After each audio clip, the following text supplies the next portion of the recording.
Beleza, minha gente, olha só, vamos continuar na sequência de resolução de questões da prova do VEST-UERJ 2019, entrando agora para a prova discursiva de física, pessoal.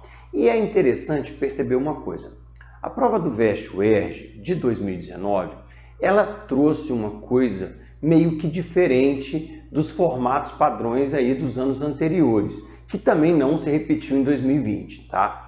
O que ele fez? Ele deu aqui uma característica de uma composição de um trem, tá? Então ele deu velocidade máxima do trem, aceleração constante, desaceleração constante, quantidade de vagões do tipo 1, quantidade de vagões do tipo 2, massa média por passageiro, ele deu o comprimento médio de um vagão, a largura de um vagão, a altura de um vagão, a massa do vagão tipo 1, a massa do vagão tipo 2, os motores, a quantidade de motores que cada vagão possui, no caso são 4 motores por vagão, tá?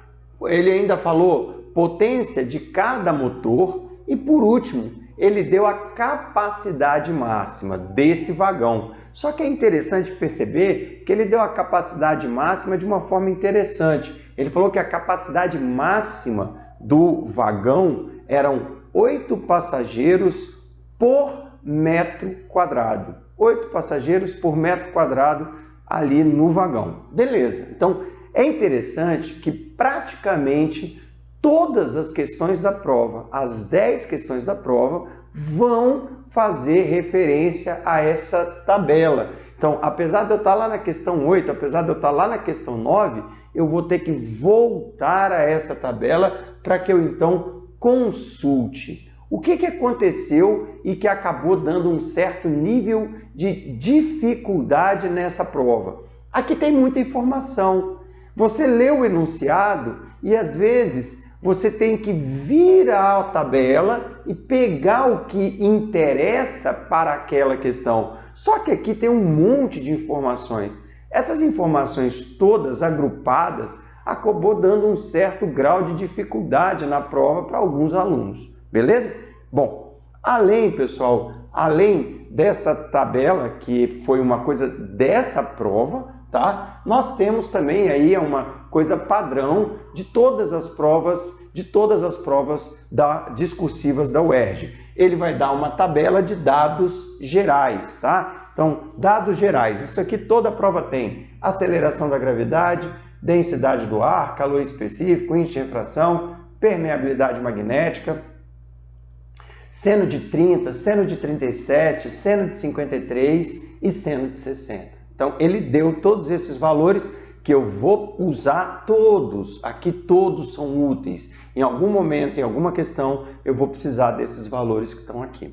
Além disso, como é tradicional da prova discursiva do VEST-UERJ, ele deu também um quadro de fórmulas. Ele deu aqui um quadro de fórmulas. Então, força resultante é massa vezes aceleração, deu aqui a equação de Torricelli, deu aqui a equação da quantidade de calor, definição de pressão, lei de Snell, campo magnético, potência, trabalho dividido pelo tempo, energia cinética, que é uma equação muito fácil, né? Mas ele colocou mv²/2, e por último ele deu aqui a equação de densidade. Densidade é a massa dividido pelo volume. Densidade é a massa dividido pelo volume. Beleza, pessoal? Então, de posse disso, eu tenho que, então, começar para a resolução das questões. Nós vamos começar a resolução logo, então, da primeira questão.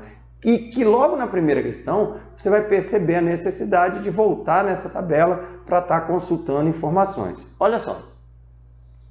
A primeira questão é uma questão relativamente simples. Ele falou assim: uma composição de metrô com 8 vagões está ilustrada na imagem abaixo.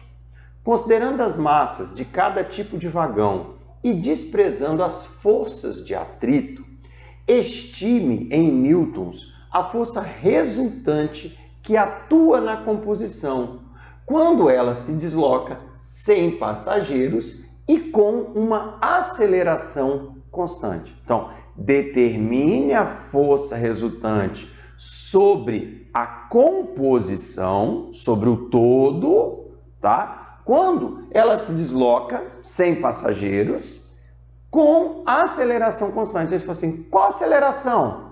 A aceleração ele deu lá na tabela. Qual a massa dos vagões? A massa ele deu lá nas tabelas. Então, olha só. Então, a massa do vagão tipo 1 é 38 mil. E o tipo 1 é o primeiro e o último, tá? Primeiro e o último, 38 mil quilogramas. Beleza. A massa do vagão tipo 2 é 35 mil quilogramas. 1, 2, 3, 4, 5, 6 vagões tipo 2, 6 vagões de 35 mil quilogramas cada um. E ele deu a aceleração. Lá na tabela tinha qual era a aceleração que esse trem teria. 1,10 metros por segundo ao quadrado, tá? Bom, meninos, como é que calcula a força resultante que atua sobre a locomotiva? Senhores, segundo a lei de Newton, força resultante é a massa total vezes a aceleração. Tranquilo? Tranquilo? Mas eu quero saber a força. Qual vai ser a massa total? A massa total, já que o trem não tem passageiros, tá? Vai ser só a massa dos vagões. Você vai ter 2 vagões tipo 1 e 6 vagões tipo 2, tá? E qual a aceleração? Todos os vagões estão amarrados uns aos outros. Então, a aceleração do primeiro vagão e a aceleração do último vagão é a mesma, porque eles estão amarrados uns aos outros. Então, olha só que interessante. A massa total vai ser 2 massas do tipo 1, 6 massas do tipo 2, vezes a aceleração.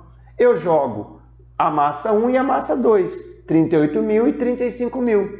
Fazendo essa conta, 2 vezes 38 mil mais 6 vezes 35 mil, vezes 1,1. Com isso, pessoal, eu consigo achar qual é a força resultante. 314.600 newtons. Essa é a resposta da primeira questão. Como eu falei para vocês, ela demanda você ir à tabela, ver o que é útil para essa questão. Lá tem um monte de coisa, mas para essa questão eu só precisei da massa do vagão 1, da massa do vagão tipo 2, a quantidade de vagões e a aceleração que foi dado no enunciado. Beleza, minha gente? Não se esqueça, gostou da resolução? Dá um joinha aí. Gostou dos vídeos do canal? Se inscreve lá no canal, bota lá o sininho das notificações, que toda vez que tiver um vídeo novo no canal, você vai ter acesso então ao vídeo. Beleza, minha gente? Valeu e até o próximo vídeo. Tchau, tchau!